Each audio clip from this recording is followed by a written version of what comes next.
For the KickAround, the Ticket's weekly show all about soccer. 2 hours of HSOs on the clubs, leagues, and tournaments of the world's game. It doesn't matter if you're new to the sport, don't worry. This is the Ticket. We're just kicking it around. Now, two guys who can never go the full 90. Andy Swift and Peter Welpton. It was Wrexham who maybe would be left to rue their missed opportunities in the first half. They could have been 3-0 up at one stage in the first half. Windass hit the bar in the first half for Wrexham. Connor Cody cleared off the line in the first half. But here's Manning, maybe to win it now. Oh, it's in! Would you believe it? Jack Stevens, the captain, with virtually the last kick. And Will Stills reign at Southampton. How to help P1s? More like welcome to the championship. Welcome to the KickAround Saturdays 2 to 4 here on Sports Radio 96.7 and 1310 The Ticket, where you, the good P1, sits around, talks soccer, and all that implies. Don't forget you can also find us on our website, thekickaround.com. No W's needed. Hi, it's me, Peter. And to my left, but to your right, as you stare with great anticipation into your streaming device or broadcast box, it is the world's most interesting man, Andy Dalton Swift. Peter, nice to share microphones with you. Is it? Yeah. Okay. Yeah. Thank you. I'm glad you're happy to share microphones. What do you have? It's Premier League Prediction Day. Yeah, it is. Are you excited about Premier Prediction Let's go. Day? You don't sound very excited. Well, they're hard. This is a very tough year to predict in the Premier League. Would you agree with that? Yeah, actually, I would. This is a tough one. This is a tough one. So we'll explain the Lars participation part of this here in a little bit. Just Lars will be on the show today. It just may be pre-recorded Lars on the show today. I want to get that out front. He's got kind of a jet-setting life, doesn't he? He does. Lars has got important things to do. He's a bigwig around these parts. Also on the show today, we will return with our brand new segment, World Cup Nerd. Today, Andy and I revisit and reflect on the greatness of World Cup 94 right here in the good old U.S. of A. I was going back and thinking there are lots of great memories about that. Were you a Man United fan in 94? Real quick. It was probably about the time I started making decisions about that. Right. Yes, probably. And then I would like to talk with Andy about this whole weird thing going on with the Burn and Lucho Acosta. That's weird thing or a commonplace thing in the game of soccer? Controversy. All right. We'll get into that here before the end of the show. But first, let's do the most serious and important of all the soccer segments.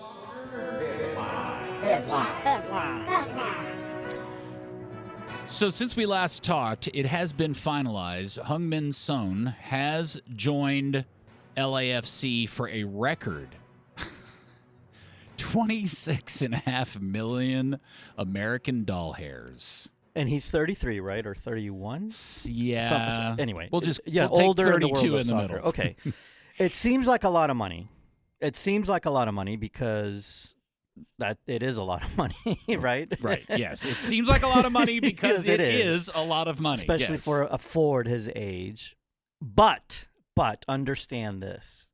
They're going to make that back, not in a nanosecond, but very quickly. Not make it back, but it's all going to work out for him. Just nice for LAFC because the Korean community in Los Angeles. You've jumped ahead. I was going to ask you this very good question. Yeah. Is he instantly the second most popular player in Major League Soccer? What I just said can lead to that question, yes. Peter. See, it's not all – it can sometimes go the other way around. It doesn't all start with you. You're right.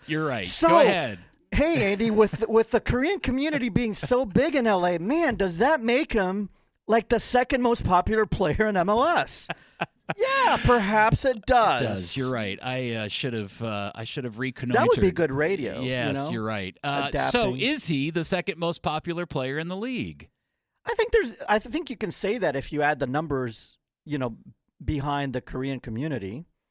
plus he's Spurs, very popular team in the U.S. When it comes to EPL teams, top 3. Okay. So because of the past Americans that played there, Spurs is a follow team in the U.S. So you add that. So a lot of Son fans in the U.S. So I think you can make the argument because who other than Messi really is a national? Luis Suarez, but that's not national. What do you mean national? What? Has a national following among MLS fans. Suarez, Busquets. Yeah, okay. Busquets might be 2 then. Right. I think Son. What about Thomas Mueller, who is now playing for Vancouver? Well, but not ahead of Son. No. I don't know. I mean, it's weird to me how Thomas Mueller is coming to play in MLS, and it's so far down because of what happened the pecking order because Son's playing in LA. So and Mueller is even older. Yeah. Who's if you had to pick 1 and 1, who's the bust and who's the hit? The hit. I don't. That's a really tough one. Giroud went to L.A. and just could not get anything going. And then, of course, he scored for Lille today against West Ham. Yeah. Shows you how hard MLS is. That's a really good question. I don't know. Because Vancouver's a very good team. LAFC is a very good team. It would not surprise me if Son struggles a little bit and Mueller does better. The funny part about Son, so today he apparently got his visa so quickly. They're playing in Chicago this weekend. Not at Soldier Field. They're playing in their old stadium in Bridgeview. I didn't know that until just before the show. As a good journalist, did you look up why? Well, I think it's because the Bears have a game. I bet. Yeah. So a preseason game, and that they're the secondary tenant. So check this out. Son, in his inaugural MLS appearance, will be part of one of these awful coast-to-coast MLS roadies. He will go from L.A. to Chicago, Chicago to Boston, where they will play Boston midweek, or not Boston, New England, and then they will travel down here next weekend to DFW to play against Dallas in Frisco on a hot August night, and then all the way back to L.A. The travel for that 3-game road trip that he starts his MLS career with constitutes more miles in one road trip than he would have done with Spurs in an entire Premier League season. It's crazy. Isn't that nuts? Goes to show you why we're always saying road games in MLS are tough, and they're especially tough for those that come from abroad because of all the travel. There are very few leagues in the world, if any. I agree. That requires so much travel when going on the road. And I do wonder regularly how much that is a conversation between agents and players considering coming over here. I bet a lot less than you would think. They just kind of dismiss it because they don't want it to be the reason why it ruins $29 million. Yeah. So both of those are big deals. Son to LAFC. Thomas Mueller's now playing in Vancouver. I gave up on MLS trying not to be a retirement league years ago, and because I don't think any other league would care. Any other league in the world would be excited to have those guys playing in their league. I don't think we can call MLS a retirement league anymore because there's the balance. There's new guys that sign as well. Yeah. So it's not just old guys that are coming, right? I agree. Yeah, for sure. So Marcus Rashford, has been playing in some preseason games for Barcelona. Looks pretty sharp. Looks like this is going to happen. I mean, work for him, with the exception of the idea that Barcelona still may not be able to actually register him. And this all then tied back into their goalkeeper from last year, Ter Stegen, who as recently as a few days ago had his captaincy stripped from him because his health status was in question. He had surgery on his back in the offseason. Barcelona wanted to report him as a long-term injury to the league so that they could save his wages. Yeah, they wouldn't count against the, quote, salary cap. And then apply it to they could pay for Rashford. Yeah, right? Yeah. Well, now, but he wouldn't, until apparently less than a day ago or a few hours ago, wouldn't let Barcelona do that, like turn over his paperwork, but now apparently he's going to. I don't know how the whole Barcelona thing works. I don't either. That's why I was hoping you'd explain this whole thing to me. Well, up until literally you pointed out that you saw something different, I thought he was still not letting them releases Barca, records. as of last night, Barca issued a statement. So I guess they're going to get to register Rashford? Yeah, that's what they needed to do to sign Rashford. Wow, crazy. Crystal Palace filed their appeal on whether or not they would be allowed to play in Europa League next year. They showed up with some new evidence. Okay, what is that? So that new evidence is all tied to the date in which they were supposed to have revealed that they had moved John Textor's stuff, which was supposed to be the beginning of March. Well, they're claiming that whatever Marianakis did with Forrest happened like a month later. So they're complaining that why are the dates different for Forrest than that is for us, and we got ours done, but you allowed them a different date than us. And so that meeting apparently happened on Friday, and we're supposed to get resolution on Monday. So Palace fans, there is still a chance you may still end up in the better competition. Shipping magnates don't lose these kind of things. Something will happen. It's an old school 101 of business. Somebody's going to disappear. Do not fight a land war in Asia, and don't go up against a shipping magnate. Yeah, it's like which is the owner of Forrest. Yes, of course. Crazy. And are you aware of this story about the Dutch club Vitesse Arnhem? Yeah, just no, I wasn't aware till I read the lineup for today. So this is a legendary very informative club, show you have. Very legendary club has been decided by the Dutch FA that they essentially have been canceled. So they're in the second Dutch division, but they've had all of these. They were at one point owned by a Russian magnate, and because of the Ukrainian war, he got thrown out, and they've just been in financial turmoil for a while. I think it was back-to-back Russian. Was that what it was? Yeah. Oh, okay. So that's the reason they have these problems. So they've been unable to get their head straight with financial ball for a while, and the Dutch Federation said, we're done with it, and they have essentially kicked them out of the second division, and the second division will play with an uneven number of teams, and they're essentially cooked. Until they find a way to fix the problems, or come back as a new entity. So my question is, in some world, and they legally figure out how to get their situation, can they come back and rejoin the league? Yeah, there's no formal promotion relegation between the second division in Holland and the amateur leagues. So I think the way it works is that if they can show financial viability, you can ask for a reinstatement back into the second division. But then they would just have to forfeit whatever games they missed? Oh, I don't think it's going to happen this year, Jerry. Okay. Okay. They're done. Yeah. For the season, at least. Okay. Yeah. I was thinking if they could get their head straight between now and like the next few weeks. No. Wow, that's crazy. Because that's not like a small unknown club. That's a club that's been around for a long time. More than interesting turn of events over in Italy as the Players Association and the league in Serie A have agreed to a new salary adjustment that if your club is relegated out of Serie A to B, players get their contracts cut by 25%. Yeah. So this is weird, huh? This is new. Yes. So it makes that fight for relegation promotion have a little bit more meaning. That means like Christian Pulisic. If AC Milan gets relegated, he gets his pay cut by 25%.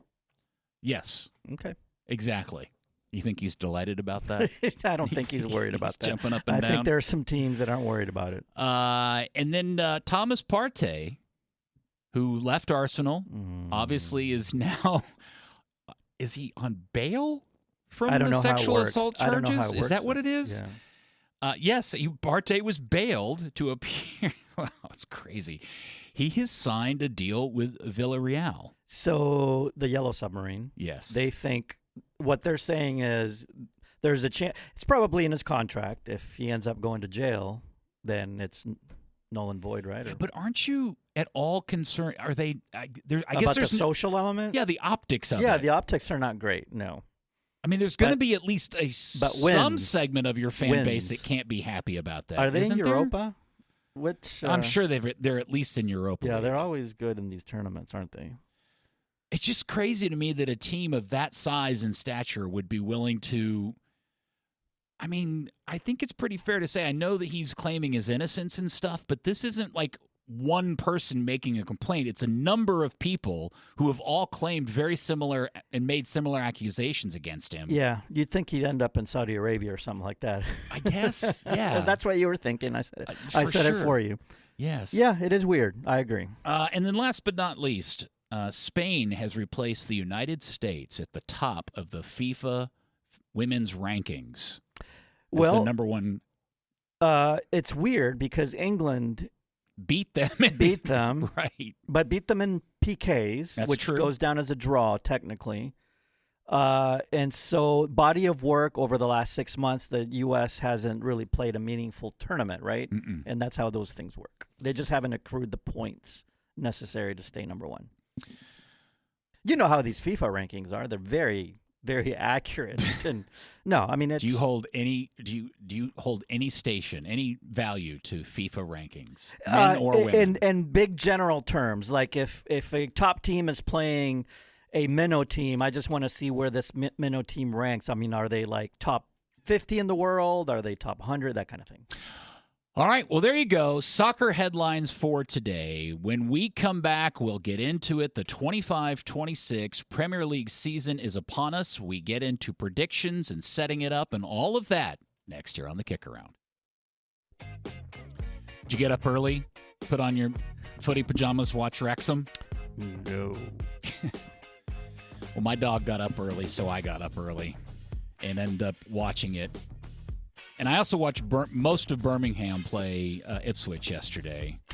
My dog also got up early, but he was on his own. You said go outside, go through the doggy door. No, made him go back to sleep. Oh, did you? Good for you. So Birmingham went up 1-0 yesterday, ends up tying against a former Premier League side in Ipswich. And then today, Wrexham goes to Southampton. Man, there are so many new players on Wrexham. Yeah, it's like a new team. People watching the TV show's head is going to spin when they see what this roster looks like this year. You know Connor Cody is playing for Wrexham? They spent a lot of money on that team. Yes. Kiefer Moore You have to stay up to stay up in championship, let alone. So they went up 1-0, Yeah. and then they gave up 2 goals, the second in literally the 95th minute. And they lost on the road today 2-1 to Southampton. Those are 3 extremely valuable points. Yeah. Like, good team on the road. Yeah, just watching these 2 television-based show teams trying to get into the championship and then run into the wall that is the championship, and clubs that are just bigger than they are because they've got parachute payments and Premier League money. It's Hey, very Peter, interesting. Is the championship season long? It's very, very Okay. long, All right. yes. All right. It was fun to watch, though. Okay. I dug it.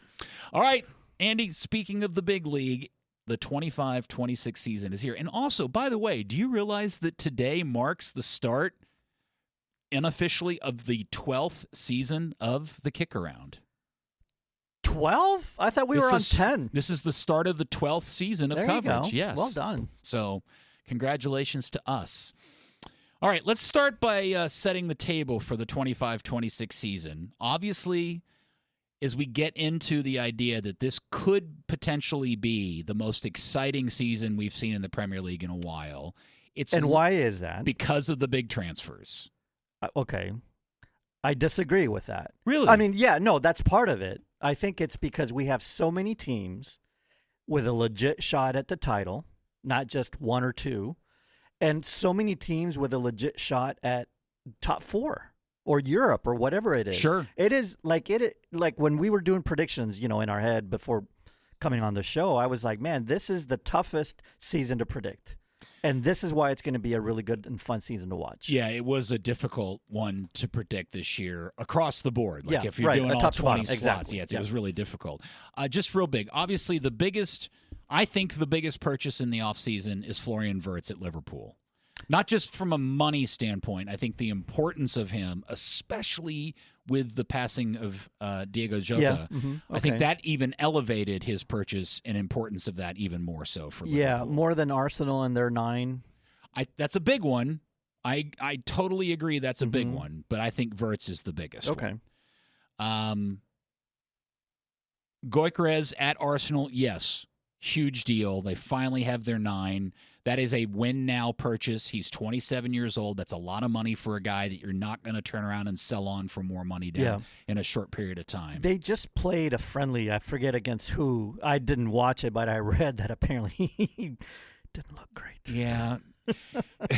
Again, long season. Doesn't matter. Yes, I understand.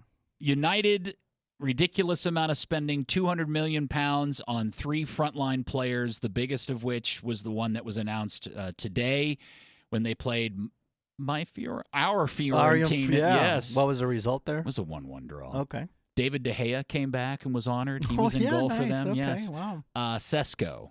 Yeah. Shows up. Yep. And so they've paid in a tremendous amount of money for a very young forward, which, by the way, was the guy, by all reports, Arsenal originally wanted to sign. Yeah. But couldn't get Leipzig to move on the dollars. Okay, yeah. And then somebody, was it Newcastle that was trying as well? There was another Newcastle team also wanted him. and offered more money. He didn't want to go to than Newcastle. United did. But is it up to Leipzig to say, like, because they're the ones. If the player doesn't want to go somewhere, the club may not. Yeah, okay. And there's also some differences good. in the deal that I think benefited Leipzig to a degree that made up a difference for the money. I think it's the bonus money. Maybe it was more. Yeah, the add-ons down the road. Yeah, okay. Obviously, Mbeumo and Cunha are the other 2 guys. That's a lot of money. United still haven't gotten the midfielder they need, and they definitely need a goalkeeper. I have no idea. We'll talk more about that a little bit later. Zubimendi at Arsenal is a huge addition. Yep. Notice in all of this, though, we're not talking about any of this. I haven't listed any of the City additions. No. Many of which they picked up a while ago. Some of these happened so long ago we've forgotten about them, but they're big deals. I'm trying to think of the big impact. Well, Shirky's the kind of the interesting one. Yeah, but other than that, if I had to tell you, who else? Well, they got Nico Gonzalez, who's supposed to, and they're obviously waiting to find out what's going to happen with Rodri. Remember, Rodri got hurt again in the Club World Cup, and there's a lot of questions as to how bad that injury is. That'll come into play later on. So lots of stuff happening in the transfer window. My biggest question, purchase or sale, is Madueke. I just don't understand why Chelsea sold him to Arsenal. Like, I would get it. I've said this before. I would get it if they sold him to some other league or. Yeah. But why they would sell him across the street? And where is Arsenal going to play him? That's the other part too. Where is Arsenal going to fit him? Is he essentially? Did they spend all of this money for a guy just to help give Saka some time off? Yeah, like his backup. Now Saka missed quite a bit of the season. Yeah, and maybe it's cover. I think, speaking of transfers to that team, and you mentioned him, Martin Zubimendi, I don't think that has been talked enough about. The number 9 was such a priority for him, and they finally got it, and all the talk was, are they going to get their 9? That kind of went under the radar. Remember Liverpool last year really, really wanted him for their 6. Yeah. He is a smooth, silky, solid Spanish 6. Like Rodri, for example, is a smooth, silky, solid Spanish 6. Maybe and he was. The Spain produces the best 6s. And look, this might be the difference between the trophy and not the trophy, more than their 9. Their 9, they just needed to fill that position. With Zubimendi, they got a player that can actually push them above or get them across the finish line. Interesting to see where you and I have Arsenal in the table and our predictions coming up here in a little bit. A couple things. There are some new rules coming. First off, everybody, we're finally there. I have gotten confirmation from friends in the PGMOL that semi-automated offsides will be in effect to start the season league-wide. Okay, what does that mean? So that means that a computer system with some AI tied into ChatGPT? No. Will determine on a much faster. There's no more line drawing being done. Okay. That offsides will be determined with a multi-camera system that runs through the deal. Now, it is different and not as good as the system that UEFA and FIFA use. and we've explained this before, which is tied to the Adidas ball, which has proprietary technology in the ball. So the downside of the system that is being used in the Premier League is there is still a level of human subjectivity tied to the timing of when the ball was played, because they still have to watch the monitor and figure out that, because that component is missing from the system that is tied to the chip in the ball in the Adidas ball. It's not missing. It's just automatic. It's exact. Right. What I'm saying is it's missing in this system. Right. So same problem then. Faster, but same problem. Yeah. And we'll still hear you argue about it. Me? Yeah, personally? Because you're like, oh, look at where they placed the, it's all subjective. I'm the only one. The other rule that will come up is the new IFAB rule, which is the 8 seconds with the goalkeeper possession of the ball. The referee then starts counting in his head, 8, 7, 6. When he gets to 5, hand goes up in the air and counts down to 0. If the goalkeeper is still holding the ball at 0, the other team gets a corner kick. So in leagues or tournaments, competitions where this has been employed, I haven't heard one complaint. I haven't either. Right? Players are okay with this. No. Everything's fine. I'm sure at some point the argument will be, when did he start counting? Because there's some clear rules around when possession starts the count. But they're still getting their warning. Yes. So I'm sure somebody's going to bitch about that. And then lastly, there are 3 new promoted teams. We're familiar with all of them. Leeds obviously is in there. Burnley is back in the league. Hey, Josh. And I'll be darned if Sunderland hasn't returned to the Premier League. This is such a great story. When do they play Newcastle? And I got to tell you, I was having dinner with a friend of mine last night who admitted to me he had never seen Sunderland Till I Die. And he binged it this week. Okay. And he was so glad he did. And it dawned on me, I think, Andy, because it has been so long since we recommended Sunderland Till I Die, now is the time this week. Go binge. Don't worry about season 3. Just go binge season 1 and season 2 on Netflix of Sunderland Till I Die before they play their first Premier League season game, and you will really, truly begin to understand why it's way better than Wrexham or any other show. It was the original. It was the well best. done. Yes. And that's a very good thought. That's actually really good advice. Even for us that have seen it, might not be a bad idea just to go, December 13th. That's a big one. That's Sunderland against Newcastle. That is They haven't played that one in a few years. A long time. Yeah. That is a derby of derbies. There's a great YouTube video called 12th Man, which is like a 7-minute video documentary, unnarrated, just footage of the fans walking in to, I think it's St. James, facing off against each other on the streets of Newcastle. And it's very tense. This is not a good scene. The eye-to-eye kind of thing. And all the shouting and awful things they're saying back and forth to each other. It's tremendous. So, Sunderland Till I Die on Netflix. Seriously, if you've not watched it or haven't watched it in many, many years, do yourself a favor. Pick it up. Go binge it this week before the first game of the season. The league does kick off on Friday, kids. Friday. Who's playing, Peter? Are you ready for Friday? Who's playing at 2 o'clock? Who, Andy? The defending champions against the Cherries. Bournemouth and the up and coming. Is it at Bournemouth. Is it at I think Anfield? it's at yeah, I think so. So will they do the whole Jota thing again? Because they've already kind of done a memorial for him. It's gonna be a season long. They're just gonna continue to. The supporters are gonna do stuff. I'm sure the tifo will be something special. So all right. You excited? It is at Anfield. Yep. All right. So when we come back, we will get into our predictions. We will start, and Lars will join us, kind of, as we talk about our predictions. What? You promised Lars! For the top 8 next year on the KickAround. Our new favorite segment in the whole wide universe, World Cup Nerd, returns in about 30 minutes. We talk and reflect on World Cup 94 here in the good old America. Welcome back to the KickAround. Andy and I are here.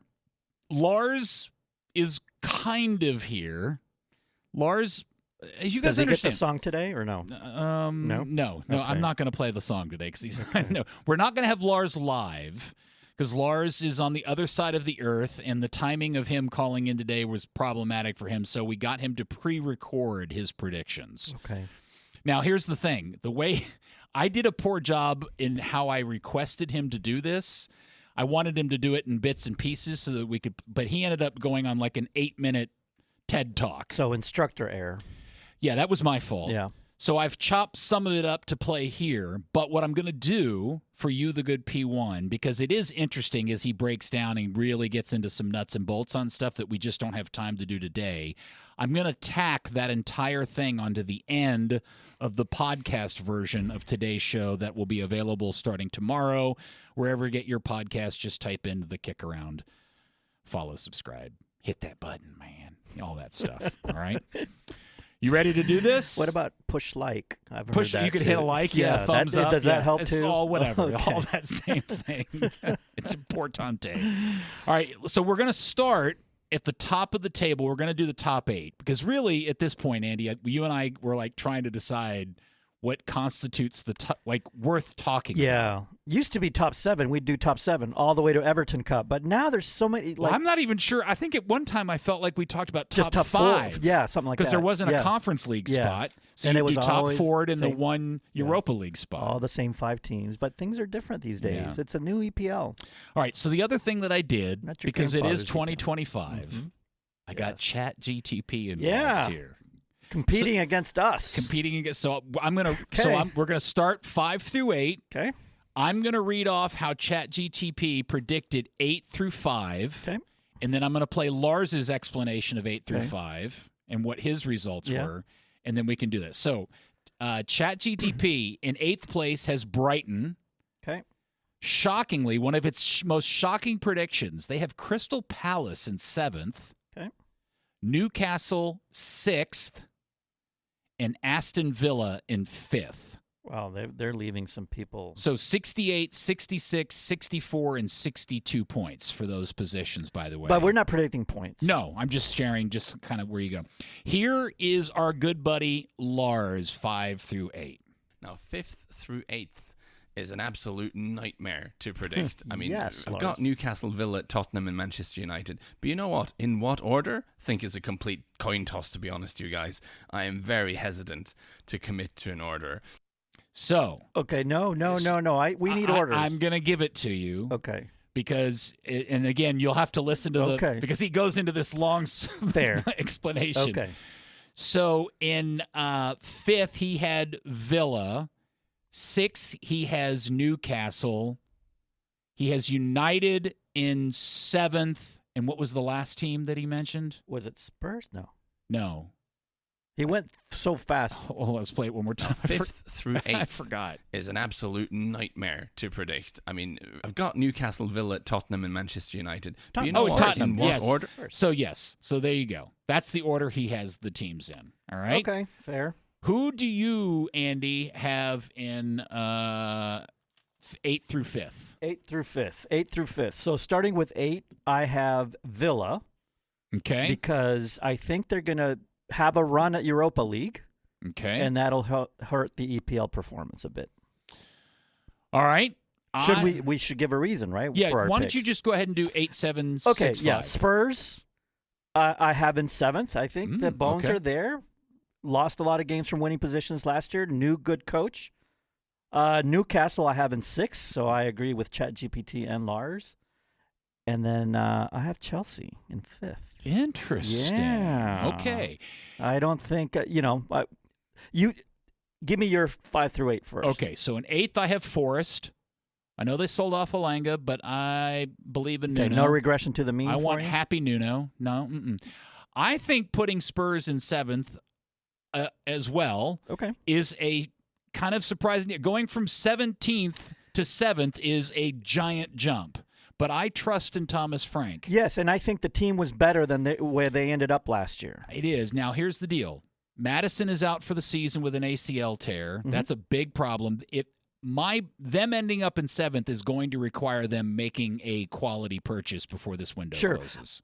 a lot of these, I have a thought about that. Yeah. I have Newcastle in 6th, although that is very much tenuous if Isak gets sold. Of course. And they don't find a good replacement for him. But we're working off what we know today, right? All of us 6, Newcastle. All of us. Yep. I have Villa in 5th. Okay. Now, the one question I have about Villa is they haven't made a lot of moves, and the thing that happened in this offseason is that the loans for Rashford and Asensio dissipated. And those are two guys that really helped power this second half of their season, and they haven't replaced those guys. No. ChatGPT also had him 5th, Lars. I had him 8th. I think their coach Unai Emery. Yeah, Emery he is so good in competitions and tournaments, Europa League, that kind of thing. They are going to go far, if not win it. They're going to then focus second half of the season. They're going to be focused on that, and it's going to hurt them in EPL. Okay, so that means you have Chelsea top 4. Yes, I do. In fact, now we're at number 4, as you say. Okay.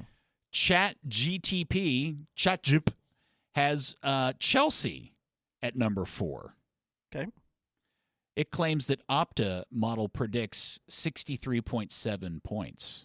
So it's just going off Opta. No, because I know Opta. It's doing a lot of other. Opta predicted Palace to finish high, and this is where it's getting. Yeah, maybe that is some of it. Yes. So it has Chelsea at number 4. Let's see who Lars has at number 4. Now, at the risk of sounding boring, I will back Chelsea to finish 4th again, like they did last season. I think they have the 4th best squad in the league. I think some of the young players they've signed under Todd Bowley's ownership, his very controversial ownership, some of those young kids are starting to mature and are starting to turn into really good players. And I think Caicedo and Enzo, I mean, that's got to be close to being the best midfield pairing in the league. Those two guys are really good. Cole Palmer is a gem. The young guy Estevao from Brazil looks super exciting. João Pedro has had a promising start up front at the Club World Cup. Like, there's a lot that seems to be coming together for Chelsea. I like this Chelsea team quite a lot, and if it does take Guardiola a little while to figure this City team out, wouldn't shock me if Chelsea could sneak up and grab 3rd. All right. Okay, well, I picked him 5th. That I thought it was boring to pick him 4th. Okay. I figured everybody's going to pick him 4th. I went 5th, so I had to figure out 4th place. Newcastle gave me doubts, Spurs, Villa. But the team that I think will really be a top 4 team this year, bouncing back from the depths of despair with their new gaffer, all their new acquisitions, a place where they belong in Champions League. It is Manchester United Football Club. Okay. Top 4. If they're not top 4, give it up. Disappointing season. You are Man United. That is the dumbest bit I have top ever. 4. Boom. This is classic Book Andy it, bank sandbagging. Boom. I am that is offensive. This is your club. You should be excited. I am offended by this. At number 4, I have Man City. That's a good pick. That's bold. I have a lot of questions about what's going on with Pep and what he's doing. Some of these purchases this year do not feel like classic City purchases. I think he's going to have to do a lot of teaching, molding. And the Rodri situation continues to be very much a question mark for the season. So I like your bold pick. I have City in 4th. I like it. All right, so in 3rd, ChatGip has Arsenal in 3rd. Let's see who Mr. Lars Sivertsen has in 3rd. Manchester City will be deeply fascinating to see this season. They are definitely mid-rebuild. They've added some very positive attacking players, but I am worried that unless Rodri comes back and is as good as he was before the injury, I'm worried that there isn't enough defensive cover in that midfield. It could take Guardiola some time to get used to his new players, figure out the best constellation for his new toys. I think City will create a lot of chances going forward. I think they will absolutely blow some teams away, but I also think they'll drop too many points to win the league. So he has City in 3rd. ChatGTP had Arsenal in 3rd. I also have Arsenal in 3rd. Wow, so you season. agree with the computer. I do. It's weird for me that I feel like Arsenal on paper is obviously a better team this year than last year, but I'm still confused as to how Arteta is going to make all this work. I'm like, where does Havertz fit in this? And I think he's such a huge Havertz fan. Does Gyökeres come in and just immediately take Havertz's place? Or does Havertz start playing in midfield? Wide. Right? No, he's a middle of the field kind of guy. Didn't he play wide, though, when he first came to Arsenal? I thought he did. I don't think so. Okay. I don't know. I got a lot. I'm just, something about that doesn't make sense to me. But whatever. I have Arsenal in third. He has Lars has City in third. Who do you have in third? I agree with Lars. I'm going with City in third for all the reasons. I agree completely with what he said, and that's what I was going to say. Rodri's not 100%. He's a little bit of an unknown. How long is it going to take for Rodri not only to get back to 100%, integrate with the team? They're going to drop points. All right. And not going to be enough. In number 2, chat has City at number 2. Let's see who Lars has at number 2. Liverpool, who won the league and who have added so many good players and spent so much money this window. Why not Liverpool? And I will say now, I do think the best possible version of this Liverpool team is probably better than the best possible version of this Arsenal team. I think their ceiling is higher, but I do think that their floor could be lower. You need to listen to Lars's full explanation on Liverpool when you go, if you choose to go listen to the podcast version tomorrow at the end of this. I'll include all of it. It's actually, he's got some interesting points that we just don't have time to get into today. So Lars has Liverpool at 2. Chat has Man City. Yep. Here's my shocker. I have Chelsea in second. Okay. Now, my holdup on this is one big thing. I am very curious what Maresca knows about Bob Sanchez in goal that I don't, because that's the one position they've not bolstered, and I think he is a weak point for them. I still think they will make a goalkeeper purchase. Donnarumma wants to get out of PSG. So I have Chelsea. I think Chelsea's got something going on. I think you're riding the high of the Club World Cup. Maybe that's what it is. It's giving you false expectations, and come next April, that Club World Cup is not going to matter one bit. So I have Chelsea in second. Who do you have? I have Liverpool. I agree with Lars. I think Sandbagger. No, not at all. Sandbagger. No, this is what worries me. It's going to take a little bit for the new pieces to get settled. There's the Diego Jota issue, and then one major injury in the back line, and they're in trouble. Okay. They're thin. Well, ChatGTP disagrees with you. They have Liverpool at number 1. Who does Lars have in numero uno? I predicted this last year. I got burned. I am going to predict it again. We have this saying in Norway that a burned child will fear the fire. I was burned, but I do not fear the fire. I'm going straight back in and predicting Arsenal to win the Premier League. Andy, who do you have? Well, by default, that's who I have. You have Arsenal? I Okay. think they have a solid 6, 2 solid 6s, double pivot there, and they're 9. I think this is the year. And I have Liverpool winning it whatever. back-to-back. See, that's your equivalent of me picking Man United 4th. Me picking Liverpool at number 1 is not anywhere near as stupid Liverpool. as you You hate picking Liverpool. United in 4th. No, man. That is the dumbest thing. You are going to see how United. So let me explain something about United. This is my most honest reaction at this point. You don't even have them top 8, do you? I can't tell you. It will not surprise me if they get to the end of September. They have 6 really hard games to start the season, and they only have like 6 points, and everybody is out for Amorim, and they sack him, and everything goes haywire, and they get relegated. It wouldn't surprise me at all. But wait, let me finish my statement. Alternatively, all of the mythical team-building powers that apparently Amorim has, what if that actually comes true and he elevates them to a Champions League spot? That wouldn't surprise me either. Okay. I have no idea how good or bad this is. Yeah. I have a prediction for them coming up here in a little bit. Yeah, okay. But that to me is one of the greatest mysteries of this season. You don't even have them top 8, which is... You just went with what chat said.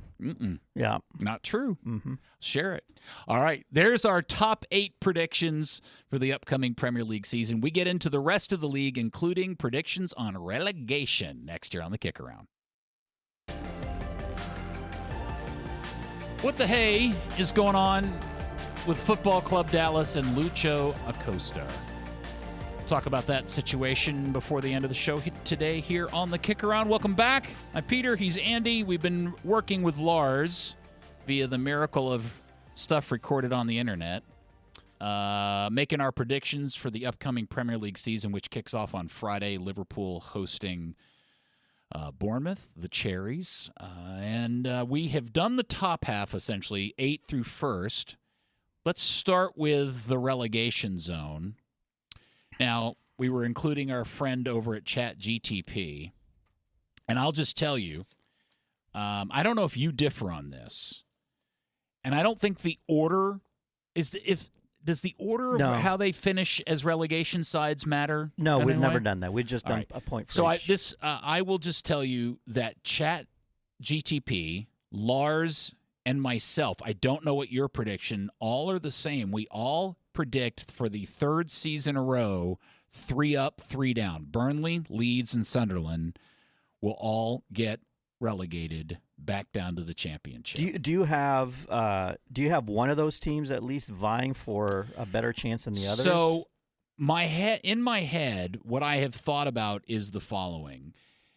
Leeds could find their way to safety if something goes haywire with, like for example, Brentford, as much as I hate to say it because friend of the show, Julian Eystone, is their third goalkeeper, I am really worried for Brentford because of all the change that's happened there. They've lost their manager, their captain. Yep. They lost Mbeumo. Now Wisa is out on the marketplace. Yep. I don't know how they're going to replace all of that. That's a lot. And when we ended last season, we spent an entire segment going, where in the world are 3 promoted teams from the championship going to collect any points next season against this murderer's row of 18 teams that are already in the Premier League? Well, some things have changed. Wolves have sold Cunha. Yep.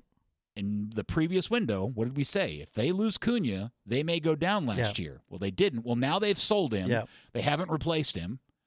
The Brentford one, West Ham, I think. Yeah, so that leads to my 3. Okay. And I agree with all that, and I do have Sunderland and Burnley going down. Okay. But I do think Leeds it saves themselves because Wolves, they've been playing with fire too long, and they've lost Cunha. Exactly what you said, and so I have them 18th. Here's the reason why I didn't relegate Wolves, is that I was really impressed with Vitor Pereira last year and what he was able to pull off with Wolves in the second half of the season. You know what is interesting? And one of the reasons we're having a hard time, or not having a hard time predicting why the league is the way it is and why it's really good top to bottom now, the level of coaching in the Premier League over the last 10 years has gotten infinitely better. Mm-hmm. Would you agree? I mean, it really has. Yeah, and the spending has gotten all that. But the coaching is so much better now. It is, and teams have gotten smarter about spending. Just because you have a lot of money, not everybody's very good at spending it. Right. Teams have gotten better about spending all of this Premier League television money that they have. West Ham. So I'm just going to read off. We've already done 8th through 1st, and I've talked about the relegation. Let me just read off what ChatGTP has for its 9th through 17th, and here we go. So it had Bournemouth 9th, Brentford in 10th, Forest 11th, Manchester United 12th, Everton 13th, Spurs in 14th, Fulham at 15th, West Ham, and finishing up with Wolves in 17th. Okay, so right there, ChatGPT or ChatGTP, I think that it's relying on Opta too much because Opta relies on past results more than humans do because we are more nuanced in our thinking and who they picked up and how that can make a difference in the psychology in the locker room and all that. And they have Manchester United and Spurs pretty low. Chat does because Opta does. And I don't see both of them finishing below top. I mean, maybe one or the other, but not both finishing below top 8. Well, I had Tottenham in 7th, which I thought was a big but I'm jump. I'm knocking Chat's prediction. And I see where you're coming from. So here is my run for 9 through 7th. I have Bournemouth in 9th. I have Brighton in 10th.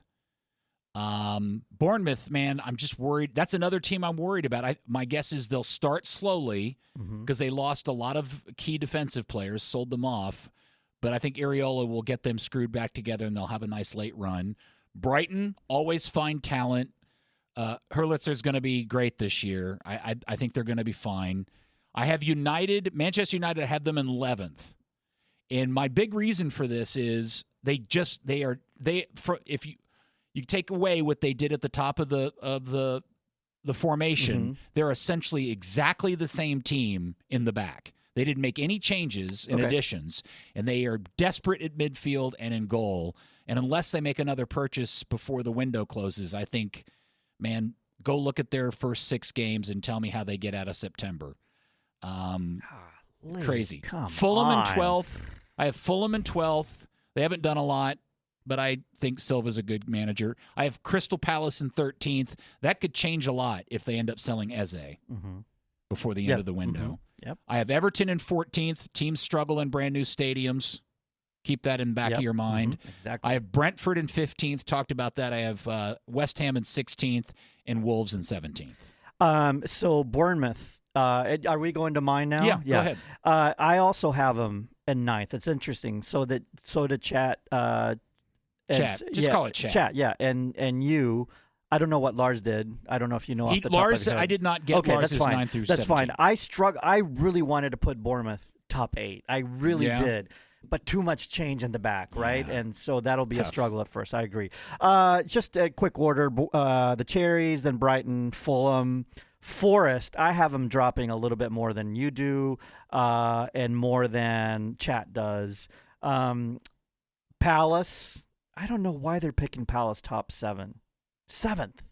I don't know. Why Chat did? Yeah. Because they won FA Cup, and I don't know, man. No, Everton, new stadium, exactly. West Ham, Brentford, I have 16th. Then Leeds, then Wolves, and so. Pretty good. All right, now we do a kick-around wacky prediction. Yeah, do you have Lars? Did Lars do that finally, or do you know it? Yeah, Lars's wacky prediction was tied around the idea that what if Graham Potter doesn't know what he's doing and West Ham gets relegated?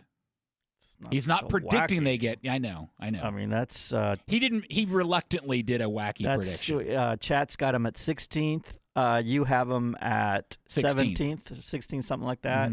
And so do I. So I think they're going to be staving off relegation till the end of the year, and then they're going to be safe. What's your wacky prediction? Left. My wacky prediction is that the champion will have the least amount of points in 10 years. Ever since Leicester won the title. Really? Yes, because it's going to be so tight. Lots of good teams. They're not going to be top 2 or 3 teams that don't drop points. Lots of points will be dropped by the ultimate champion. Okay. Now remember, the premise of the wacky prediction isn't that we actually think this is going to happen. It's just an effect of what, like, what if this kind of happened, right? My wacky prediction is that Arsenal will go through a slump of some sort in the season of such significance that it will fire Arteta and hire Thierry Henry as its new manager. Shock value there. Last year, yours was based on a coach getting fired also. Arteta fired. How am I going to say fired? And I didn't get the reaction out of you I wanted. No, you're busy taking notes. No, because it's just that's just clickbait right there. Prediction. Mine is at least based on something like I think this season will produce this. Therefore, the champion will not have a lot of points. Okay. I think that's a wacky prediction. It is. My other wacky one that I did not present, but I wanted to, was that Brentford fires their coach sometime during the season, maybe March, April, and Jordan Henderson becomes player coach. I like that. Jordan Henderson at Brentford, Xhaka at Sunderland. What is going on with that? Yeah. Kyle Walker at Burnley? I know, Kyle Walker. Wow. Isn't that a weird one? That is so weird. Yeah. Here's my other just kind of general observation I wanted to make that I think will become important as the season goes along. Liverpool has a new keeper in Mamardashvili, the Georgian keeper, who I think will end up being the starting keeper for Liverpool before the end of the season. Arsenal went out and got Kepa to back up Raya, and now Arteta once again has done this bit where he has a solid starting goalkeeper now being pushed by another guy who probably wants to start, which he did the last time when he brought Raya in. City has gone out and gotten Trafford, the very good, young, promising keeper that had the season of a lifetime for Burnley last year. They bring him back, and he probably is the next starting keeper for England. I think he ends up being their starting keeper for the end of the year. While Chelsea, as I said earlier, are stuck with Bob Sanchez. I think those additions for those teams at keeper are going to be critical additions for each of those teams before the season's over. So it's funny you mentioned the goalkeeper because I asked Chet for a wacky prediction. Oh, and it gave me a goalkeeper wins player of the season. Oh, that's a good one. So should we put it? His next prediction, he gave me like 4. But why are you calling it he? Because it's Chat, right? It's genderless. But Chat. I'm just saying. Like everybody, Chat. It can be whoever you want it to be. Okay. Right. All right. Or let's call it they. Sure, whatever. Sorry. Okay. Goalkeeper. That's a great wacky The next prediction was that Arsenal finishes outside the top 6, which would go in line with yours, right? Yeah. But we'll do the goalkeeper wins MVP. I think that's a great wacky prediction. Okay. Has a goalkeeper ever won MVP in the Premier League? I can't. Not that I recall. That's a good one. God. Did Gordon Banks play in the Premier League? No, it was, but first division. All right, so all the predictions are out there. Again, I will include Lars's full audio recording TED Talk that he did and sent to me at the end of the podcast version of this radio program that will appear in your podcast player tomorrow. All right? Peter Schmeichel. Oh, yes. 95-96. That's right. Yeah. Peter, I should have That's known your that. keeper. How did I know? Well, that was kind of my earliest days way back when. All right. That's it for predictions. When we come back, it's our new segment. We all love it. It's World Cup Nerd next on the KickAround.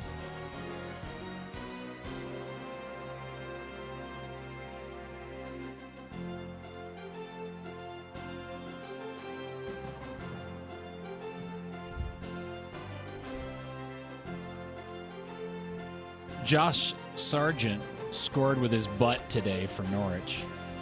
He scores so much when he wears that uniform. He can score with his ass. He plays with so much confidence, but then what happens? We'll see next year. Welcome back to the KickAround. What happens when he wears the U.S. jersey? Speaking of that, it is now time for our now regular. I actually had several people tell me how much they loved this segment in the last week. Just our new wait. segment, World Cup Nerd, where Andy and I will, on a weekly basis, bring you nerdy fun facts and things about the World Cup between now and next summer. And this week, we discussed it, and we thought it would be a good time to kind of reflect on the great World Cup of 1994 when it happened here in the good old USA, specifically here in Dallas. Yeah, Dallas was one of the venues, but that World Cup is still regarded as the most successful in terms of revenue. And attendance? Attendance. I think they have the record for highest attendance. And so, yeah, it was a big success. But, you weren't living in Dallas at the time, right? I was living in New York City. Yeah, I was working in New York City. Which the hype for the coming World Cup was probably much higher in New York City than it was in Dallas to a certain extent because it's New York. Yeah, I was traveling. So this was back in my radio syndication days, and I was traveling a lot, like 3 weeks out of a month. And so I was all over the country, mostly in the Midwest, South, and West. So you could kind of feel sentiment all over, right? Yeah, and this was obviously pre-MLS. Yes. MLS hadn't started yet. It had been announced, but hadn't started yet. I just when we talk about World Cup now coming in 2026, and just talking to non-soccer people, just lay people asking about World Cup, and that they hear the sentiment and their ideas of what World Cup is and how it will impact not only their lives, the community, the sport. It's just such a night and day difference from what it was in 93 and 94 leading up to that World Cup. So let me put it this way. I think the way I want to start this conversation is my memories about the 94 World Cup, by and large, I got to be honest, are somewhat fuzzy. It happened a long time ago. And I was a very different person. I was much younger at the time. Much more attractive, I'm sure. Oh God, I was such a looker. And my overriding remembrance of the World Cup in '94 was this was a time where the sport was still very foreign by and large to the general population of the country. And when the World Cup came here, the best analogy I can make is like one of those sci-fi movies where an alien ship hovers over a massive ship hovers over a state and looms over everything, and everybody's scared and fascinated. A lot of fear. And nobody quite understands what's happening. And that's kind of how I remember the World Cup happening in the United States in '94. But you don't feel like that's the case now. So that does show we've come a long way. I do think it's different, but I still think there is still I do very much believe that in 2025 leading into 26 the general population isn't quite prepared for what's going to happen here next year. No, but the fears and the criticisms of hosting the World Cup are very different from what they were then. Okay. Then media, and obviously they passed it on, and this excludes the immigrant population back then because those were the ones that really followed the sport and held it up for a while when there was nothing. But it now it's like the mainstream sports community, not even like the soccer community. What they fear and their criticism of the World Cup is not like, oh, violence, the hooligans are coming, violence is coming. Why are we spending all this money to host the World Cup? What is it going to do? We're not even a soccer nation. What is this sport? You know, fears now are different, right? Yes. And I want to there's an interesting anecdote. Like in '94, the World Cup was played here in Dallas. It was played at the Cotton Bowl, remember? 6 games. Leading up to that World Cup, the city of Dallas, because of the hooligan issue, I don't know if you know this, but the hooligan issue in soccer, quote the hooligan, erected an 8-foot chain link fence around the whole perimeter of the field. The field? Yes. Like to prevent. I think I remember seeing that. So yes. FIFA got a hold of that, and they're like, "What are you doing?" No. So City of Dallas, like, no, we're not going to change. That's going to be there because hooligans are coming, and we're going to protect. And so FIFA went to the LOC, the local organizing committee, and said, "Hey, you guys got to fix this problem. We can't have this." So they negotiated. The fence then went from 8 feet to 4 feet. Then it went from 4 feet and around the whole thing to in certain areas to finally before the game there was no fence.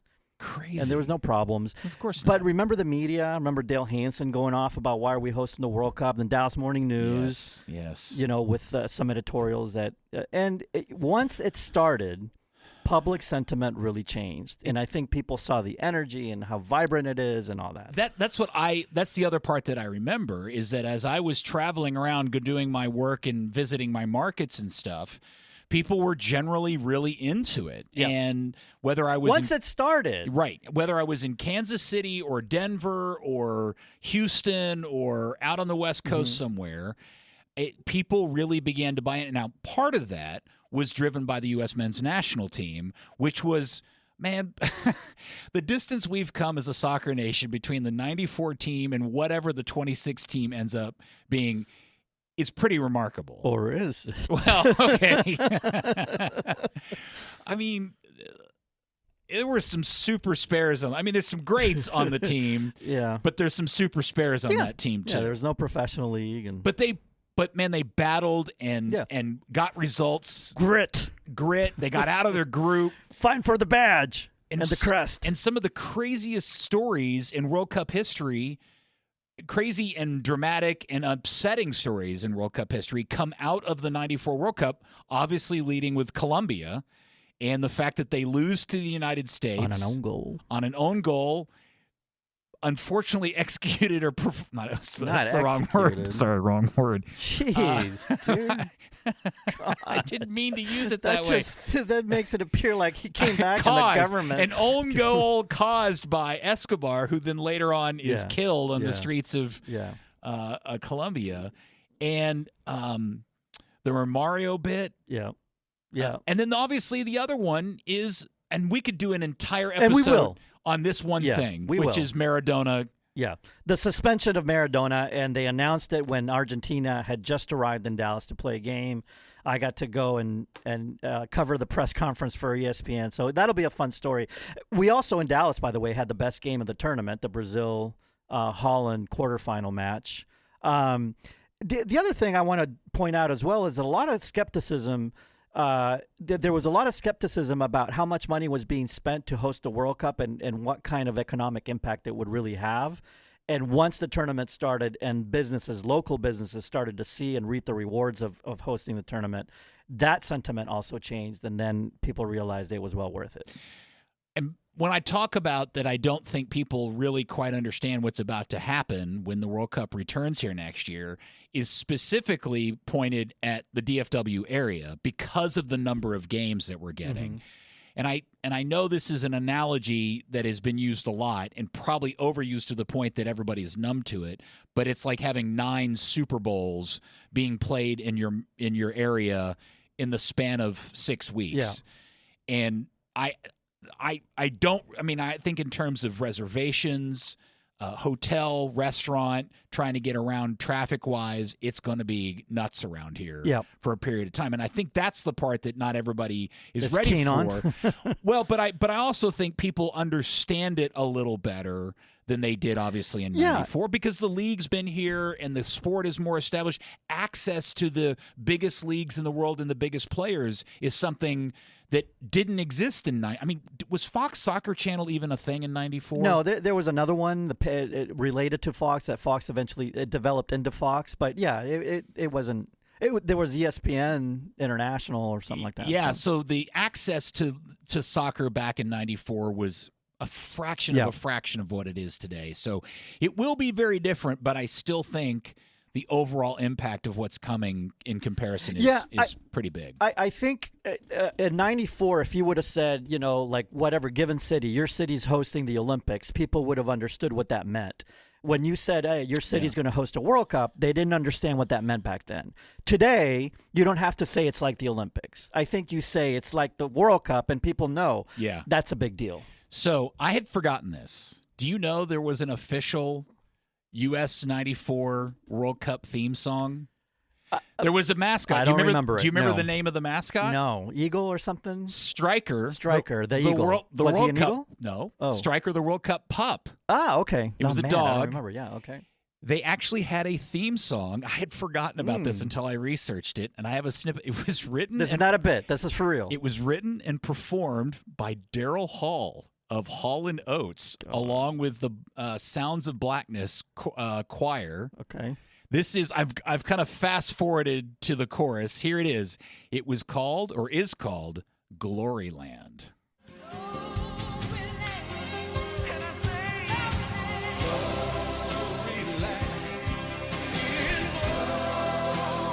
So 80s. Do you remember this? No. Do you? Did they even use it? I don't.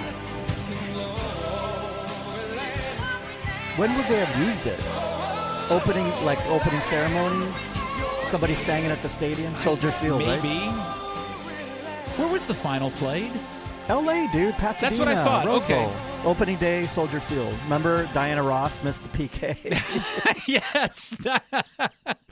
And then the final 0-0. This is so ironic. In the U.S., that always complains, about the low scoring in soccer. The final, Brazil, Italy, the two teams with the most World Cups in history, 0-0. And went to PKs. Who missed the big one for Italy? It was Romario. I mean, no. I said that earlier. Hold on. His name just was on my tongue and just left it. He had the ponytail, the rat ponytail. Mm-hmm. What was his name? Roberto Baggio? Baggio! Gosh darn it. There's so many people banging on their dashboards right now, yelling at us, yelling at me. Yeah, Romario was the MVP of the tournament. Yes, yes. And Brazil won. And that was such a huge deal that he blew that penalty kick, too. Because he was it, right? He was. Yeah, it was great. It was so much fun. The games at the Cotton Bowl with the crazy heat, that obviously is going to be a storyline for this tournament. Again, we've talked about that before. I'm so looking forward to it. It's going to be great. And this is one thing to point out, too. 6 games were played in our area in that World Cup. 9 will be played in North Texas in this World Cup. That's 15 World Cup matches being played in our backyard in our lifetime. That's unreal. There are like 2 other cities in the world in history that can say that. Yeah. It is. It's like, if you think about it, it's like, that's nuts, right? Yeah, I know. that it's here. And I think you and I, as soccer nerds, really think that's a big deal. I'm sure the rank and file Dallas-Fort Worth citizens like, who gives a... Yeah, it's a huge deal. I just want to be able to go to Chili's and not have to wait an hour. Yeah, I mean, if you tell somebody that in Munich or Barcelona or London, they didn't get that. They haven't been able to have that. Yeah. It is great. 94 was such a great time. It really changed everything for the sport in this country. There are a ton of great videos on YouTube. If you ever want to go down a rabbit hole about it, just search USA 94 World Cup, and you'll get lost for hours on some great stuff. Yeah, and do it before the World Cup rolls around. Got a bit of time. Yeah. Got a bit of time.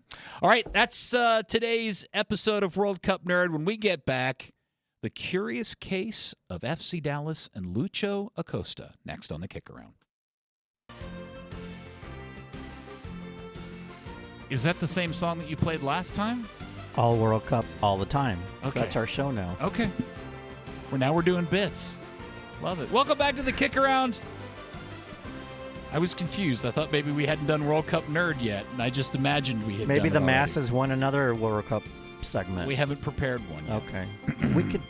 You don't think we could ad-lib a segment or 8 or 12? Yeah, we probably could. Okay. Actually, now I really want to do the Maradona gets suspended greatness. segment. Yeah, let's do it. Yes. Let's do it soon. Okay, we will. Welcome back. We are now to the final segment of another episode. This one, episode 415 of the KickAround.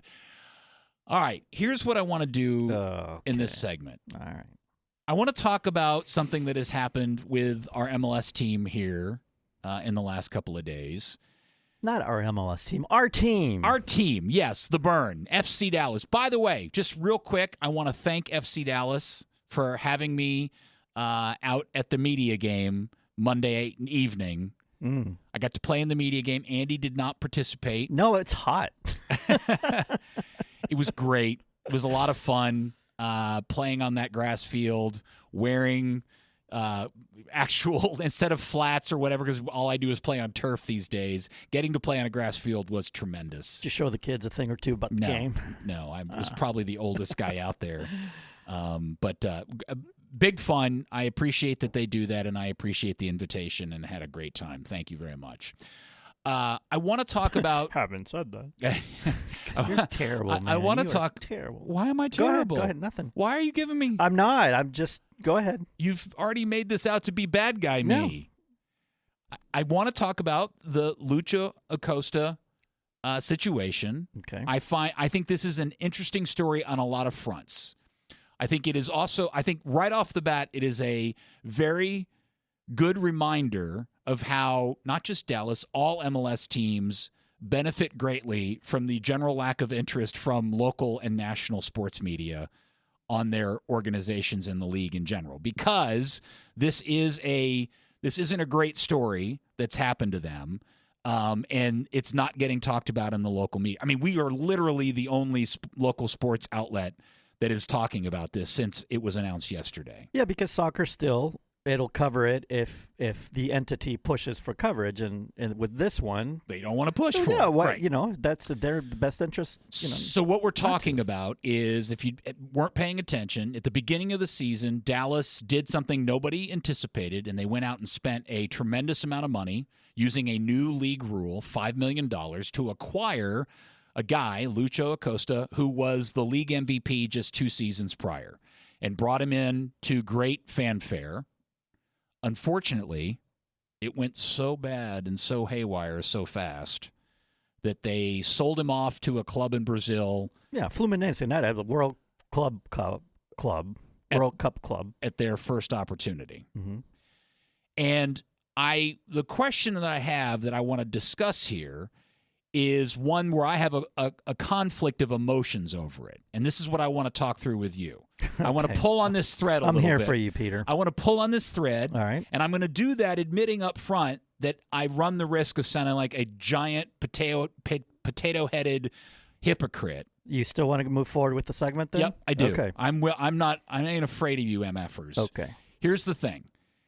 I agree that there is a universe in which if Dallas had not gone out and gotten Acosta at the beginning of the season, and the season had played itself out in the way that we all thought it was going to, meaning they were going to be a wooden spoon candidate team because the roster was new, they had a new rookie head coach, et cetera, and we had found out after the fact that they had the opportunity to get him and didn't, I probably would have been the first person yelling lack of ambition and the Hunts are being cheap. Yeah. And also recall that when they did sign him, we were all ecstatic. We were. Now, this is where I want to pull on this thread a little bit. Okay. This isn't a story of a club going out and doing something ambitious and it not working out over a long period of time, meaning a season, 2 seasons, 3 seasons. This was so immediately obviously a terrible marriage between a headstrong player who had whatever going on in his personal life, bad relationship. With a history, yes, documented history of getting himself run out of his 2 previous teams, tactically not the right fit for their new coach's system. Once he was on the field, it clearly wasn't working. And it was bad from the jump, and it happened very quickly. Now, I am a big fan of the concept of fast fail, and that's what they did here. I appreciate that for the first time in a very long time, Dan Hunt saw things going bad, and he fast failed. Yeah. But here's my question. If you and I are armchair experts, fans out that follow the team, armchair experts. But if you are the sporting director of a professional sports team, aren't you responsible for being able to identify in advance that something isn't going to be a good fit? Yeah. So first of all, as armchair experts like you and I in fandom don't have access to all the information that I agree that those making the decisions have. Locker room, training site, conversations with agents, players, whatever it is, money. So we are muted in. Our opinions are muted in how accurate they can be, right? I just rewind 2 minutes to what you had just said. If they don't do it, we're asking why didn't you do it? All right, so that's why I'm saying. Okay, so my opinion. You're asking for my opinion. Yes. My opinion is, if I'm the sporting director and that opportunity presents itself, and he has a history of problems, and it might not be a great fit. He does have resale value. Let's get him in. Let's do it. Let's take advantage. If it doesn't work, we move fast and move him on. I want to play something. This is Andre Zanata's comment when they bought him. I'm from Brazil. I've seen Romário playing, Ronaldinho, and those players, they were difficult to manage. Also. So that's the kind of player we want to have. Those that make the magic on the field, and if they bring that personality, that because he's a fighter, he's very competitive, and he wants to win. So if that's the kind of problem, that we want to have this kind of problem here. So it's not a concern at all for us to have someone like Lucho and the personality he will bring to the locker room.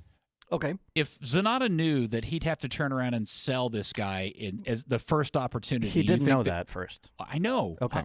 Go ahead. I understand that. Yeah. My point is, I think it's his responsibility to be able to understand that this was a bad fit from the jump. Zanata now is in his 3rd rebuild in the time that he has been in this role and has yet to prove that he knows how to build a quality roster. He is, on the other hand, shockingly good at selling players. In fact, this week, this situation caused me to go back and review the amount of money he has made for the Hunts and the amount of money he has been able to recoup on players or sell players for is, and I mean this as a true compliment, is remarkably good. He got at least $4 million for a guy that has run himself out of his last 3 teams, the last team in record time, and found a team in Brazil that was willing to pay them $4 million.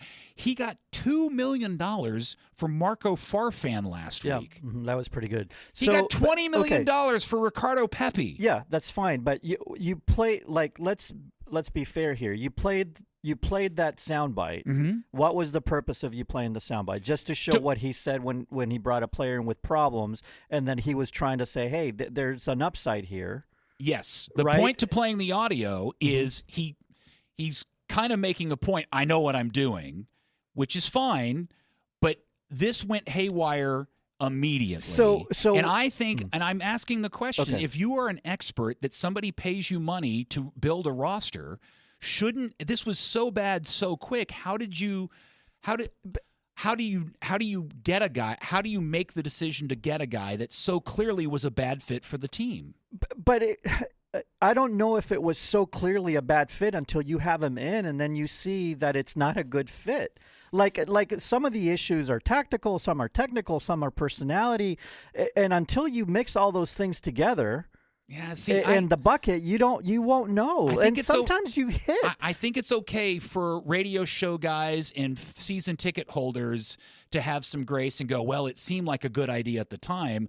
I think it's the responsibility of your technical director, your sporting director, your head scout to know that you've got a guy that maybe just isn't a good fit. And I would also say that if the club had a better relationship in communicating with its fans and the local media, they could probably get away with this kind of thing if they could explaining why you wouldn't have bought him at the time. Like if the argument is, well, if they hadn't done it, we'd all be over their butts for not doing it. If you had a better relationship with the fan base and the local media, you could have communicated your way out of that. Look, guys, you know us. This isn't a good idea. That's why we didn't do it at that particular time. Or you say it in advance. Yeah, that's a tough one. And I think you don't do it. If you don't feel it, you don't do it. They didn't do it because, what are the fans going to say if they ever find out? Yeah. They did it because they felt it was a good move. What about the coach? What about the coach who's brought an asset that is actually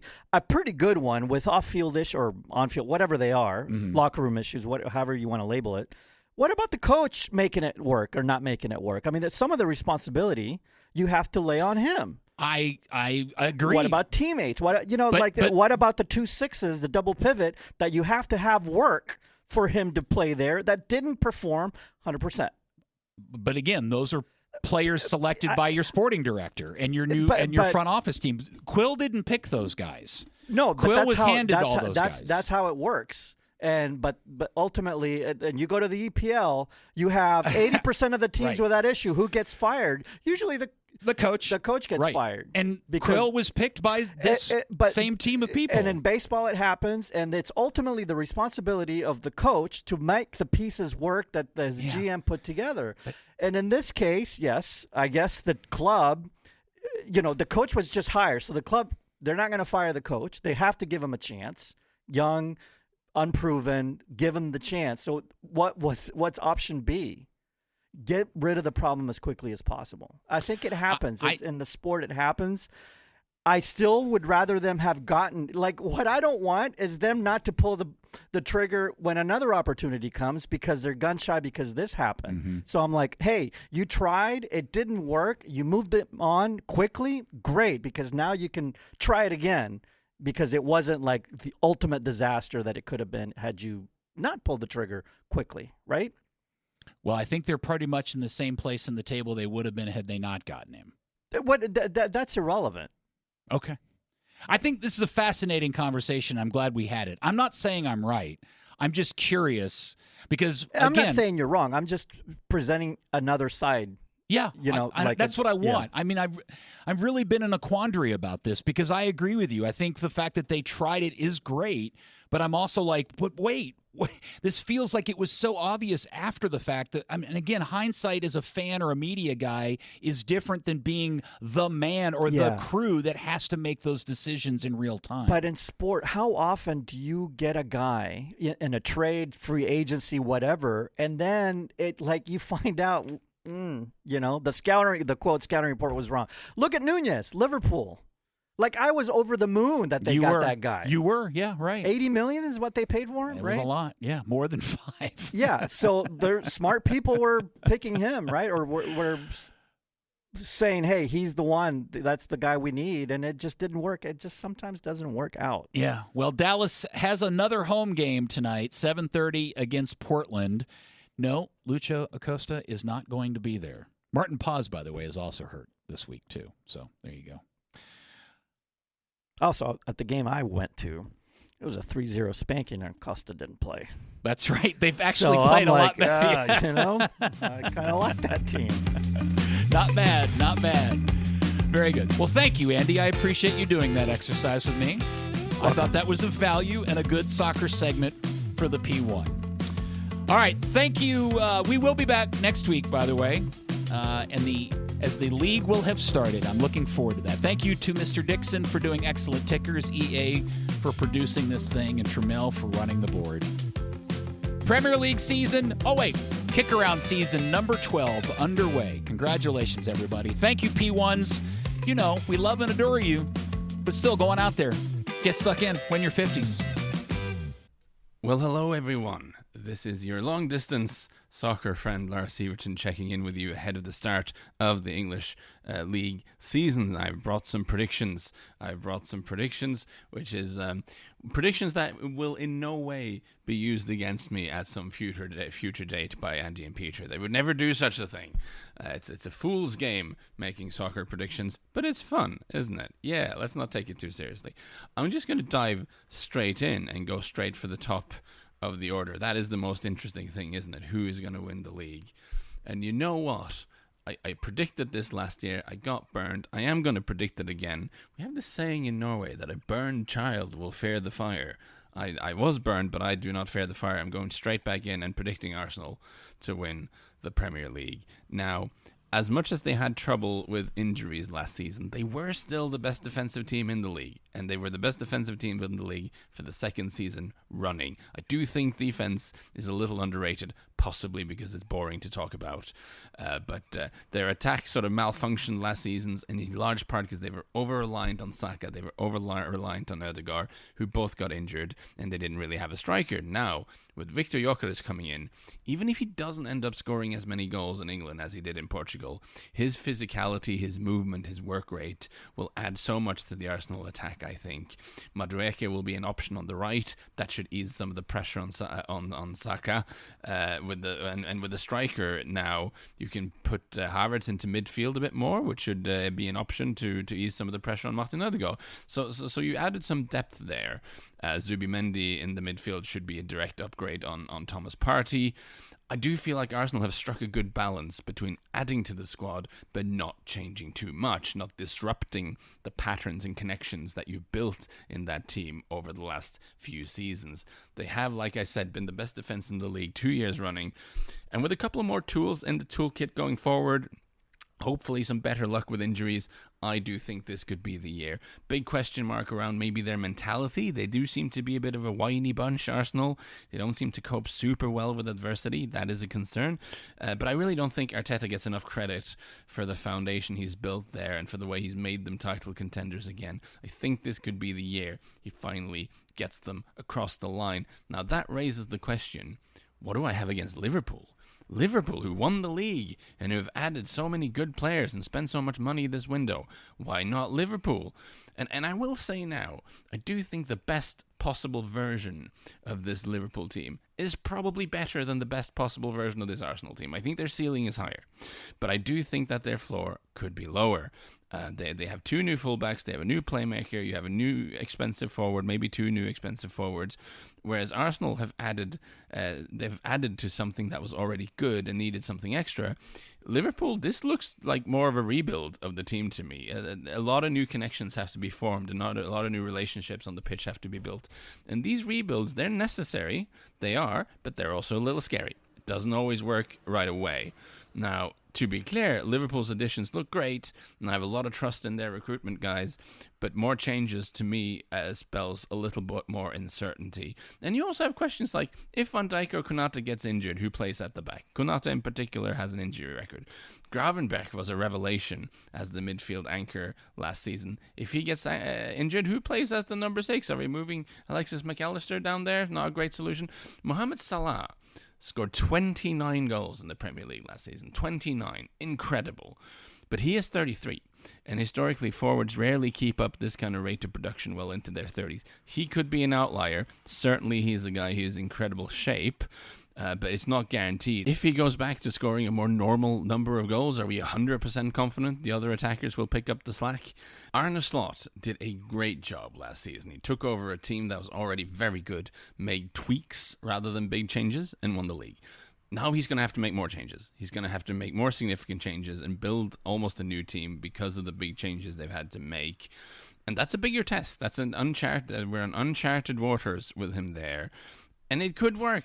This could be a great Liverpool team, but there are more uncertainties there. I'm going to be a little bit more conservative with my picks here and just say I think Arsenal have been close now a couple of seasons, and they've just added a little bit extra, and I think it'll be enough to get them across the line. Manchester City will be deeply fascinating to see this season. They are definitely mid-rebuild. They've added some very positive attacking players, but I am worried that unless Rodri comes back and is as good as he was before the injury, I'm worried that there isn't enough defensive cover in that midfield. It could take Guardiola some time to get used to his new players, figure out the best constellation for his new toys. I think City will create a lot of chances going forward. I think they will absolutely blow some teams away, but I also think they'll drop too many points to win the league. Now, at the risk of sounding boring, I will back Chelsea to finish fourth again, like they did last season. I think they have the fourth best squad in the league. I think some of the young players they've signed under Todd Bowley's ownership, his very controversial ownership, some of those young kids are starting to mature and are starting to turn into really good players. And I think Caicedo and Enzo, I mean, that's got to be close to being the best midfield pairing in the league. Those two guys are really good. Cole Palmer is a gem. The young guy Estevao from Brazil looks super exciting. João Pedro has had a promising start up front at the Club World Cup. Like, there's a lot that seems to be coming together for Chelsea. I like this Chelsea team quite a lot, and if it does take Guardiola a little while to figure this City team out, wouldn't shock me if Chelsea could sneak up and grab third. So I believe we will have quite a clearly defined top four this season with Arsenal, Liverpool, City, and Chelsea. Now, 5th through 8th is an absolute nightmare to predict. I mean, I've got Newcastle, Villa, Tottenham, and Manchester United. But you know what? In what order? I think it's a complete coin toss, to be honest, you guys. I am very hesitant to commit to an order. But of course, 5th is really important. It's most likely going to be a Champions League spot, so let's kind of try. Man United have made some big signings, but their midfield still doesn't make any kind of sense to me. And Amorim is starting the season on a pretty shaky mandate, so I don't feel great about United. Spurs were the worst non-relegated defence in the league last season, and while Thomas Frank should make them a lot more solid, the former Brentford coach, I think it's a big ask for them to jump. Like, they finished 17th in the league. Do we think they're jumping from 17th to 5th when they also have to play in the Champions League? It's a big ask for them. More about just getting Tottenham back on track and being less ridiculous in defence and punching up a little bit. James Maddison missing the entire season with an ACL injury is a really bad blow for them, and they will have to do something in the market before the transfer window closes. Newcastle have struggled to get signings over the line this summer. Squad's looking a little thin. Now, when they've been at their best under Eddie Howe, they really overwhelm opponents with energy and running and pressing and all that. Can they do that for a full season with a thin squad and midweek Champions League games? I really don't think so. So almost through process of elimination here, I arrive at Aston Villa. Even though they haven't been able to strengthen a lot in the summer, probably because they don't have Champions League money coming in. Terrible last day defeat against United, really costly for Villa. And they have to play the Europa League, which is a drain on resources as well. I mean, it wouldn't shock me if they won it, but it's a drain on resources. But I do have this very high degree of trust in Unai Emery and his ability to make the best of the squad he has. They're very settled, that whole thing. Unai Emery is in charge. Everybody trusts him. He's got his ally Monchi as the sporting director. They're very much on the same page. And I can just, looking at Spurs, United, and Newcastle, I can imagine all three of them having very difficult periods this season. I just have this weird degree of trust in Emery to not steer Villa awry and to find a way. So without any kind of conviction, let's place Villa 5th. And again, let's call it Spurs 6th, United 7th, and Newcastle 8th. Why not? But I have to reiterate, that group of four, just pick a number, just roll the dice. It's almost impossible to call, in my opinion. I do think that fight for the last Champions League spot should be very tight and very chaotic. Of the newly promoted teams, I do think Leeds have got the best chance of staying up. Sunderland have been very ambitious in the transfer market. They've signed a number of interesting players, but they still have a pretty young squad. And looking at the XG in the Championship last season, they were actually the 8th best team in the Championship. They still ended up going up, but they were not the top 3, not the best, not the second, not the third. They were the 8th best team in the Championship. Going from being the 8th best team in the Championship to staying up in the Premier League, that's not easy. So I think it might be a big, too much of an ask for Sunderland. Leeds were the best team in the Championship by a huge margin. If you look at the underlying numbers, they got the same number of points as Burnley, but Burnley overperformed their XG to a hilarious extent in a way that just isn't repeatable. They've also lost some key players. James Trafford was incredible in goal from them last season. He's now left, of course, to Man City, so I worry for Burnley. I think this might be another difficult year in the Premier League for Scott Parker, but Leeds are the ones who, based on what they did last season and a couple of canny signings, I think they could possibly stay up. And if Leeds are staying up, if one of the promoted teams are staying up, who's going down? Well, I think it might be Wolves, who haven't really replaced Mateus Cunha in a convincing manner, and were overall, if you look at last season overall, they had the worst overall XG of any team that wasn't relegated, so they're not convincing Wolves. It might be Wolves who go if Leeds manage to stay up. As you can tell from my assessment of the teams in 5th through 8th, I'm expecting this to be a kind of a Logan Roy from Succession season. Money always wins. It was exciting to have Nottingham Forest punch up last season, but I just don't see them repeating it. Again, they were 7th in the table last season, but 13th on the XG. They were really overperforming their numbers, and that doesn't tend to last over a long period of time. Out of these clever mid-table teams, Brentford, Brighton, all these guys, I would back Brighton to finish the highest. I mean, they have lost Joao Pedro, but they have done this usual Brighton thing of signing players that very few people have heard of that will almost certainly be very good. That's just what Brighton do. So if anyone's going to crack what we can almost call the top 8 now, you know, the old big 6 plus Newcastle and Villa, I would back Brighton to be the quote unquote smaller team that might get into that group. The team I'm most curious about, honestly, is Man City. Because of this rebuild, the players they've brought in, it just doesn't make total sense to me.